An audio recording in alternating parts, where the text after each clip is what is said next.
Sa gitna ng usapin kung paano dapat alalahanin ang unang taong anibersaryo ng Lapu-Lapu Day tragedy sa British Columbia, isang pagtitipon at fundraiser ang itinakda sa April 12 na suportado raw ng probinsya.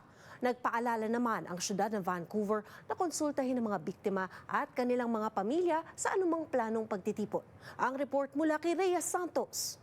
Pagbibigay po ng respeto sa mga pamilya, biktima, sa nangyari na hindi dapat kalimutan. Bilang maagang pag-alala sa unang taon ng anibersaryo ng Lapu-Lapu Day tragedy, asahan daw na isang taimtim na pagtitipon ng Filipino community ang magaganap sa April 12. Isang commemorative fundraising dinner ang magaganap sa Fraser View Banquet Hall sa Vancouver, na dadaluhan ng 1,000 katao. One thing Rhea, na ipapamangako po, magiging pupunta lahat ng malikom na pera sa biktima. Pangungunahan ng bagong tayong grupo na Lapu-Lapu Festival Society of BC sa tulong ng ilan pang organisasyon ang mga paghahanda. Suportado ni BC Member of Legislative Assembly Mabel Elmore ang naturang pagtitipon. Sa pahayag ng opisina ni Elmore sa Omni News, nakikipag-ugnayan sila at ang probinsya sa mga biktima at kanilang mga pamilya para rito. Bagay na kinumpirma rin sa amin ni Josie Sico, ina ni AJ Sico, na biktima ng Lapu-Lapu Day tragedy.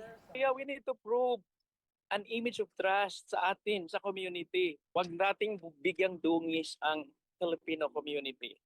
Kinumpirma rin ni Ortega na isang misa ang gagawin sa Holy Rosary Cathedral sa Vancouver sa April 11.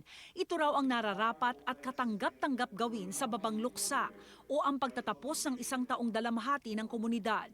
Sa April 17 to 19, nakatakda naman ang Lapu-Lapu Day Festival 2026 ng Filipino BC, organizer ng Lapu-Lapu Day Block Party noong isang taon.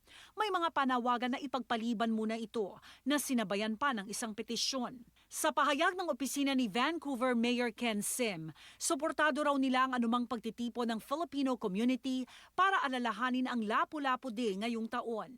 Nagpaalala na dapat isaisip ang mga pangangailangan ng mga biktima at ng kanilang pamilya sa pagpaplano. Dapat din daw konsultahin sila. Prioridad daw ng syudad ang kaligtasan ng publiko sa anumang community event. Patuloy din daw ang trabaho ng steering committee ng syudad para sa Come Together Vancouver Strong na layong suportahan ang mga biktima ng trahedya at ang kanilang mga pamilya. Rhea Santos, Omni News, Vancouver.